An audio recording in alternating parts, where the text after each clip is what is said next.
તો ફાઇનલી મિત્રો આપણે વાગી ગયા છે 8 અને હજુ સુધી વિપુલભાઈ બે અમે સાઈડ ઉપર કોમ કરીએ છીએ. આજ અમારી ગણતરી એવી હતી કે પતાઈને જ જઈએ. તો વાગી ગયા છે 8, બધા કારીગરો ઘેર જતા રહ્યા ને વિપુલભાઈ. રાજુ ગણતરી આપણે બેને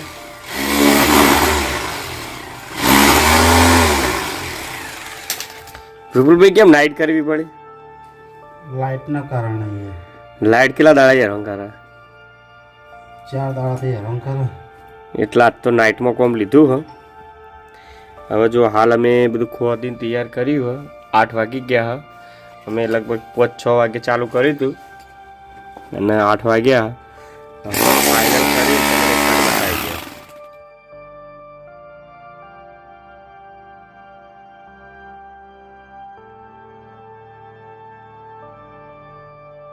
આપણે ફાઇનલી કોમ બતાવી નીકળી ગયા છો.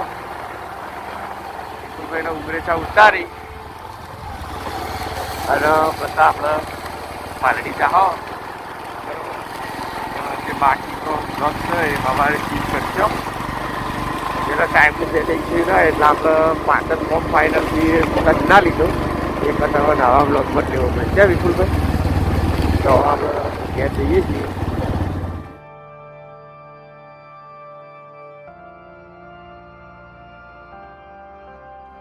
જય માતાજી, સ્વાગત છે આજના નવા બ્લોગ વિડીયોમાં. તો આપણે નહીં ધોઈને ફ્રેશ થઈ અને કોમ ઉપર નીકળી ગયા. જય માતાજી બા. જય માતાજી. શું કરો બા? બેઠા છો. જય માતાજી. પપ્પા જોડે જઈએ. પપ્પા શી શું કરે? જય માતાજી પપ્પા. જય માતાજી. પપ્પા શું કરતા હતા તમે? બેઠા હમણાં શું કરતા હતા? બ્લોક પાડ્યો. તો હવે આપણે કોમ વિપુલભાઈ લેવા. વિપુલભાઈ લઈને પછી આપણે જવાનું છે રમેશભાઈની સાઈડ ઉપર. તો એનો સામાન આવી ગયો હ. તો જવાનું છે આપણે ધાબામાં પાઇપો નાખવા. તો મળીશું સીધા રમેશભાઈ ત્યાં. તો ફાઇનલી મિત્રો આપણે નીકળી ગયા છીએ ઉમરેચા વિપુલભાઈ લેવા માટે.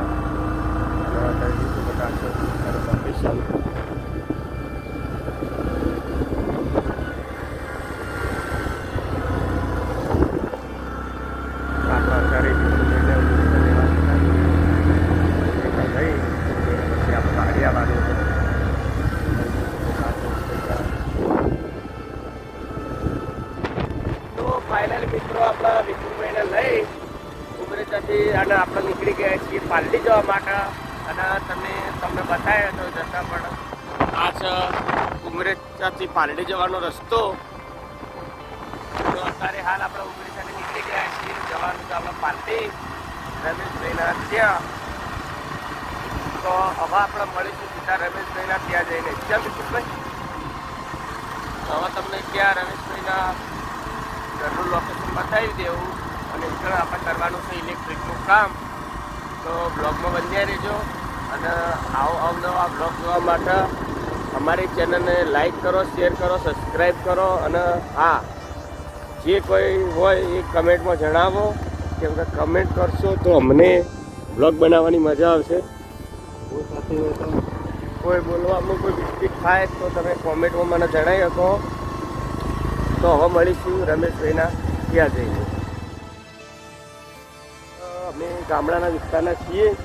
તો અમારા લોકેશનમાં તમને ખેતીવાડીનું તમામ લોકેશન જોવા મળશે. તો તમે જોઈ શકો અત્યારે ઘઉંનું વાવેતર થઈ ગયેલું છે.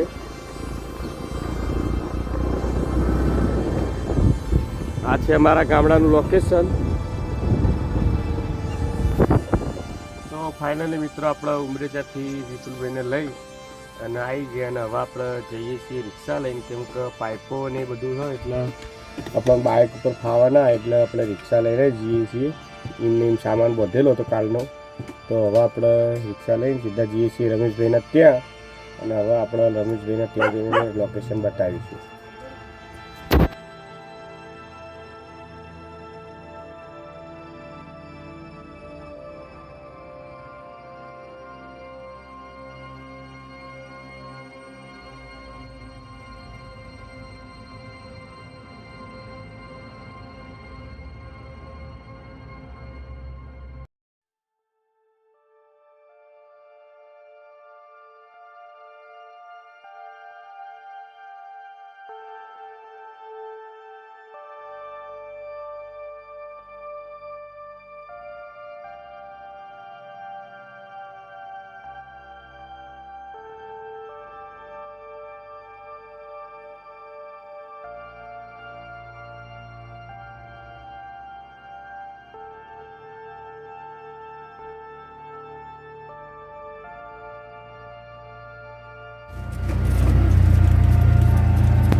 ફાઇનલી મિત્રો આપણે આવી ગયા છીએ રમેશભાઈના ઘરે સાઈડ ઉપર.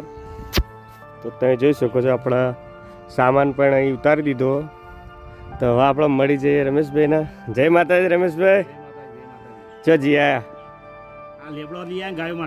હા મિત્રો, અમે ગામડા વિસ્તારના છીએ એટલે અત્યારે અમારા ઢોરોનું ને જમીનનું મેન કોમ હોય અને 10-11 વાગે અમે જમીનનું ઢોરોનું કોમ પતાવી દઈએ. એટલે હાલ રમેશભાઈ એના ઢોરો માટે 4 પૂળોને બધું લેવા ગયા હતા, બરાબર. અને અત્યારે હાલ એના ઘેર નવું મકાન બનાવે છે, તો ઇલેક્ટ્રિકનું પ્લમ્બિંગનું આપણે કરવાનું છે. તો આપણે અત્યારે ઇલેક્ટ્રિકનું કામની શરૂઆત કરી દીધી છે. તો પછી મળીશું જ્યારે પ્લમ્બિંગનું કામ હશે ત્યારે. તો અત્યારે આપણે ઇલેક્ટ્રિકનું કામ અત્યારે કેટલું થાય છે, કઈ રીતનું કરીએ છીએ, તો આપણા આ બ્લોગમાં બધું જણાવશો, બરાબર. તો ત્યાં બ્લોગમાં બને રહેજો અને અમારી ચેનલને લાઈક, શેર ને સબસ્ક્રાઈબ કરજો. તો ફાઇનલી મિત્રો આપણે સાઈડ ઉપર આવી ગયા અને આ છે સાઈડના ઉપરનો નજારો. તો હવે આપણે કોમની શરૂઆત કરી દઈએ.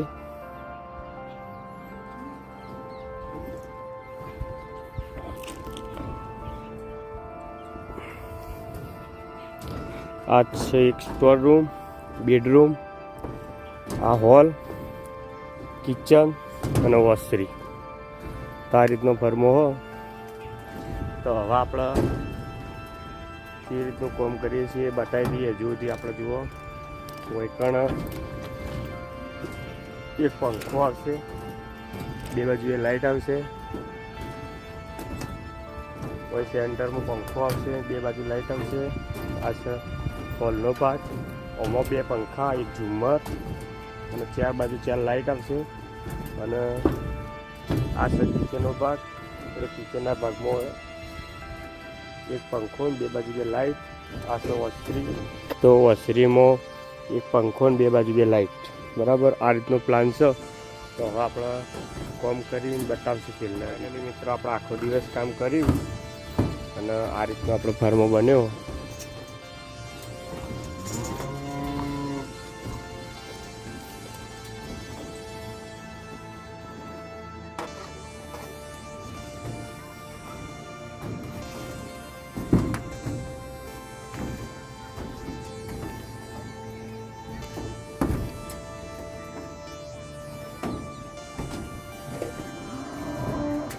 તમે જોઈ શકો છો આ છે